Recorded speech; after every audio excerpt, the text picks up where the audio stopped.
की वीडियो में गाल कंदासीं जलाल चांडे जे यकतारी चपड़ी जॾहिं अचण खां पोइ कहिड़ा कहिड़ा फ़नकार पाकिस्तान में बेरोज़गार थिया ऐं उन्हनि फ़नकारनि मां हिकिड़ो फ़नकार उस्ताद मंज़ूर सखीराणी बि हुयो जंहिं असुल खां वठी आख़िर ताईं बाजे ते ॻायो हुयो।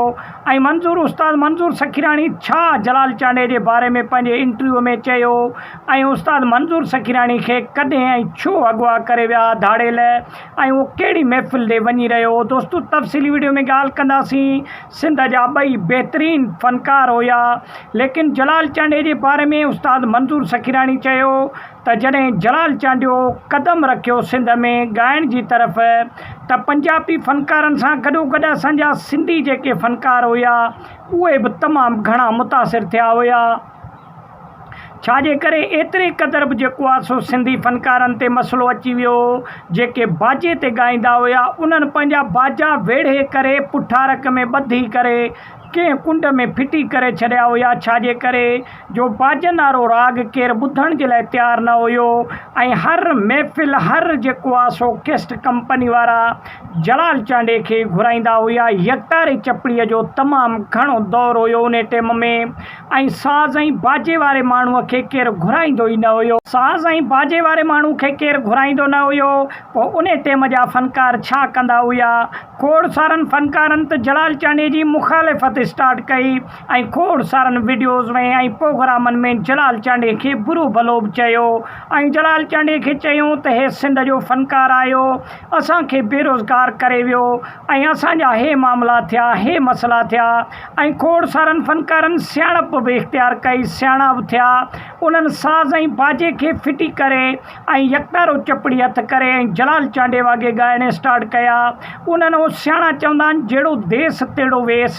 पोइ जिन्हनि उहो वेस देस जे हिसाब सां अपनायो उहे फ़नकार कामयाबु थिया। जीअं जेको आहे सो जलाल जोगी थियो, शमन अली मीराली थियो ऐं ॿिया अहिड़ा खोड़ फ़नकार थिया जेके जलाल चांडे वांगुरु ॻाईंदा हुया ऐं जलाल चांडे खां वञी शागिर्दी वरितऊं। दोस्तों दिलशेर तीवणो थियो ऐं ॿिया जेके फ़नकार सिंध जा वॾा वॾा फ़नकार थिया जेके उहे जलाल चांडे जे हथ रखण सां ई इहे सभई फ़नकार मशहूरु ऐं मक़बूल थिया सिंध में ऐं जलाल चांडे वांगुरु ॻायूं ऐं जिन्हनि जलाल चांडे वांगुरु न ॻायो उहे जेको आहे सो बेरोज़गार ऐं परेशान थिया।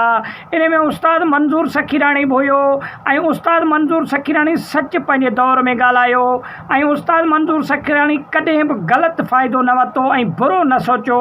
छाजे करे हिकु सुठो इंसानु ॿिए जे लाइ बि सुठो ई सोचींदो आहे। अहिड़े तरीक़े सां उस्ताद मंज़ूर सखीराणी सिंध जो हिकु बहितरीनु फ़नकार आहे ऐं तमामु घणी अल्लाह साईं उन जी इज़त बि कई ऐं खोड़ सारा गीत ऐं खोड़ सारा कलाम उस्ताद मंज़ूर सखीराणी जा तमामु घणा वायरल थिया। दोस्तों पुराणा तव्हां एल्बम ॾिसंदव मंज़ूर सखीराणी जा जेके तक़रीबन 2001 खां ऐं 2018 खां ऐं पोइ जेके बि एल्बम हुया उस्ताद मंज़ूर सखीराणी जा जेके तमामु घणा हिट थिया ऐं पाकिस्तान में ख़ासि करे जेको एल्बम उस्ताद मंज़ूर सखीराणी जो मशहूरु थियो उहो इहो कलाम हुयो त परदेसी मोटिया मुल्क पंहिंजे अतन वतन जा माण्हू मोटी वतन पंहिंजे ते आया तूं कोन मोटे छाजे लाइ परदेसी। इहो कलाम उस्ताद मंज़ूर सखीराणी जो तमामु घणो सिंध में मक़बूल थियो ऐं तमामु घणी मोट मिली। दोस्तों उस्ताद मंज़ूर सखीराणी हिकु महफ़िल में वञी रहियो हुयो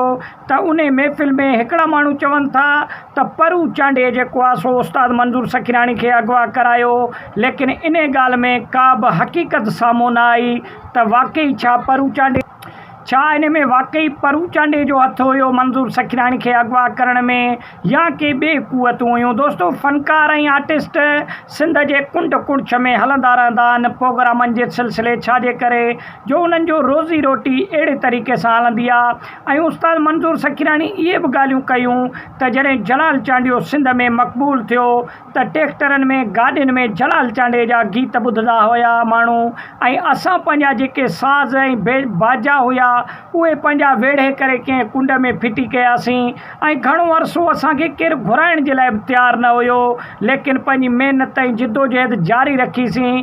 ऐं असां सिंध जे कंहिं बि आर्टिस्ट जे लाइ इहो उस्ताद मंज़ूर सखीराणी हिकु महफ़िल में ॿुधायो त असां सिंध जे कंहिं बि आर्टिस्ट जे लाइ बुरो न सोचियो ऐं जलाल चांडियो बि सिंध जो भलो आर्टिस्ट हुयो। हालांकि जलाल चांडी जे अचण जे करे असां बेरोज़गार थियासीं, लेकिन पोइ बि सिंध जो हिकु नालो हुयो जलाल चांडियो, जंहिंखे असां हर टाइम सुठे पॉजिटिव जेको आहे सो सुठे तरीक़े सां ॾिठो ऐं सुठे नमूने सां असां उन जी तारीफ़ बि कई। त वॾी महिरबानी, मिलंदासीं के नेक्स्ट वीडियो में, तेसिताईं ॾींदा इजाज़त।